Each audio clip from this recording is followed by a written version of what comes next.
Hello everyone, welcome to Ginni Devi memorial hospital YouTube channel. आज हमारे साथ में है सुभाष जी जो कि गंगापुर सिटी से हैं। उनके सुपुत्र जो है पंकज जी जो जयपुर से ही हैं, जिनका बिजनेस सारा जो है जयपुर से बिलोंग करते हैं। सुभाष जी जो है गंगापुर सिटी से यहाँ पे आए हैं सर्जरी करवाने के लिए। उनकी सर्जरी हुई है TKR की। तो आइए हम सर से जानते हैं कि सर की सर्जरी क्या हुई है, कैसे हुई है, कितने सालों से सर को दर्द था और गिन्नी देवी का चयन उन्होंने कैसा किया। तो आइए हम जानते हैं उनके बेटे पंकज जी से। नमस्कार।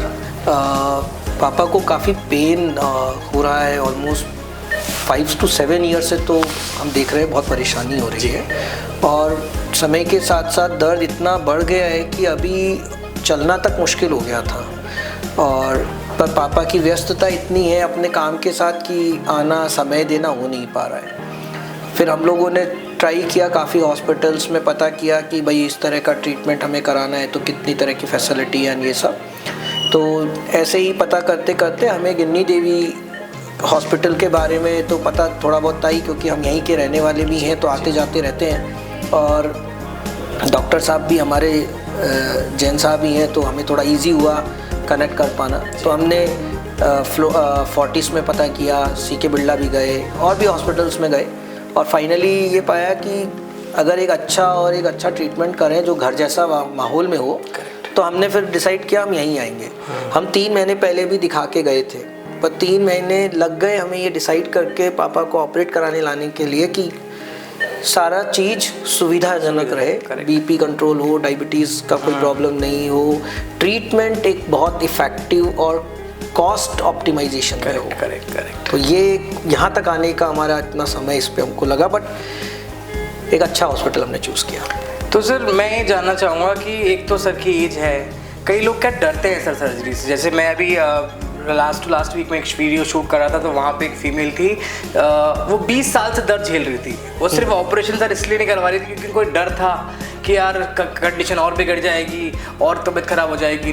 वो डर इंसान को आगे बढ़ने नहीं दे रहा है। जब वो यहाँ से गई तो आराम से अपने पैरों पर चल के गई। तो आप क्या समझते हैं, मतलब डर, आप ऑब्वियसली ऑपरेशन एक बड़ी चीज़ है, ऑपरेशन अगर अपन बोलते हैं तो एक बड़ा नाम आ गया, तो आपको क्या फैमिली में डर था, सर को डर था, तो उसके बारे में जानना चाहेंगे सर? मैं कहूँगा इसके बारे में तो पापा खुद ही बता देंगे।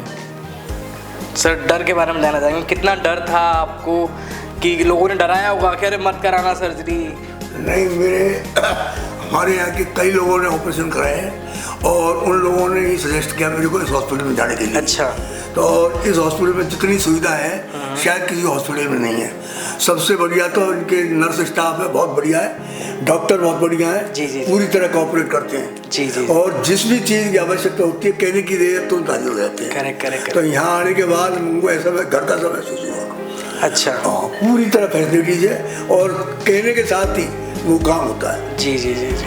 तो सर जैसे कि मैं बोलता हूँ, अगर बीमारी बनी तो उसका इलाज भी बना है। पहले एक समय था जहाँ टेक्नोलॉजी बहुत कम थी, जहाँ पर डर होना जाहिर भी था। लेकिन आज के समय में हर एक चीज़, जैसे अभी अपन बात करें तो रोबोटिक सर्जरी आप बोल रहे हैं, तो हर एक चीज़ एक अच्छी टेक्नोलॉजी आ रखी है। तो इंसान को, जो लोग आज डर रहे हैं, उनको आप क्या एक मैसेज देना चाहते हैं कि जो आज डर से घर बैठे हुए हैं, उनको आप क्या बोलना चाहेंगे सर? उसमें तो केवल यही है कि केवल डर ही है दिमाग में, बाकी यहाँ इतने साधन हैं कि यहाँ आने के बाद ऑपरेशन करने के लिए जब पूरी टीम रहती है उपस्थित, तो आपको डरने की बिल्कुल आवश्यकता नहीं है। उसमें किसी भी तरह का डर नहीं है। सब लोग पहले वो इंजेक्शन देंगे, सुनने का लगा देते हैं, उसमें किसी तरह का कोई दर्द नहीं होता है। आराम से आदमी इंजेक्शन कराने के बाद जब पूरी सुविधाएं पूरी तरह स्टाफ ध्यान रखता है। तो जिस तरह से आपने सुना, मेरे को कुछ बोलने की ज़रूरत है ही नहीं है, सारा सब कुछ सर ने बोल दिया, क्लियरली बोला है, डरने की ज़रूरत है नहीं। अगर सुभाष जी इस एज में आकर अपनी सर्जरी करवा रहे हैं और आज इतने संतुष्ट हैं, सर ने खुद ने बोला कि डॉक्टर भी बढ़िया है, स्टाफ भी बढ़िया है और सर को तो पता ही नहीं पड़ा सर्जरी कैसे हुई। सर आप वॉक कर पा रहे हैं अभी? वॉक शुरू किया है। वॉक शुरू कर दिया आपने। सर्जरी कब हुई थी आपकी? सर्जरी 3 रोज पहले हुई। सर की जो है 3 दिन पहले सर्जरी हुई थी और आज सर अपने इंडिपेंडेंटली वॉकर की सहायता से वॉक कर पा रहे हैं। और हम विश्वास करते हैं आने वाले टाइम में सर को वॉकर की ज़रूरत भी नहीं पड़ेगी, प्रॉपरली वॉक कर पाएंगे। तो एक सक्सेसफुल आप स्टोरी यहाँ देख सकते हैं, एक अच्छी टेस्टिमोनियल वीडियो आप यहाँ देख सकते हैं, जहाँ सर ने क्लियरली बताया कि कई मतलब डरने की ज़रूरत नहीं है। टेक्नोलॉजी इतनी आगे बढ़ गई है आज के टाइम पे, जहाँ विदाउट एनी पेन सर्जरी आराम से सर्जरियाँ हो रही है, बहुत पता तक नहीं पड़ रहा है। मैं एक चीज़ और बोलना चाहूँगा, जैसे कि कई बार मैं बोलता हूँ कि अगर छोटा सा भी आपको नी में, हिप में या कोई पेन हो रहा है बॉडी में, किसी बोन में, तो आखिर एक बार डॉक्टर को आप ज़रूर दिखाएं। शायद आज वो पेन दवाई से ठीक हो सकता है, बट आने वाले टाइम में शायद वो एक मेजर सर्जरी का रूप ले ले। तो मैं यही एडवाइस करूंगा और हमारी टीम यही एडवाइस करेगी, ज़रूरी नहीं है आप गिन्नी देवी में आए, किसी भी ऑर्थोपेडिशियन को आप दिखाएं। नहीं तो अगर आप जयपुर के रहने वाले हैं तो आप हमारे गिन्नी देवी हॉस्पिटल में आके बात कर सकते हैं। मानसरोवर में हमारा हॉस्पिटल है। डॉक्टर प्रतुल जैन जी जो हैं, उन्होंने MCH कर रखा है ऑस्ट्रेलिया से। MCH ऑर्थोपेडिशियन जो MCH करते हैं बहुत ही लिमिटेड होते हैं, बहुत कम ही होते हैं जो MCH डिग्री करते हैं। सर ने MCH कर रखा है और सारे जो गिन्नी देवी के जितने भी जॉइंट रिप्लेसमेंट हैं सारे डॉक्टर प्रतुल जैन जी ही करते हैं। और आप एक सक्सेसफुल स्टोरी आपने यहाँ देखी है। इसी प्रकार की मोटिवेशनल वीडियोस देखने के लिए, सुभाष जी जैसे और भी कई वीडियोस देखने के लिए आप हमारा चैनल सब्सक्राइब करें। जो बेल आइकन है उसको प्रेस करना ना भूलें, क्योंकि जब भी आप जैसे आप वो बेल आइकन प्रेस करते हैं, जब भी हम नई वीडियोस डालते हैं, सबसे पहले वो वीडियो आप तक पहुँचेगी। तो इसी प्रकार की मोटिवेशनल वीडियोस देखने के लिए आप सब्सक्राइब करें Ginni Devi channel. Thank you so much.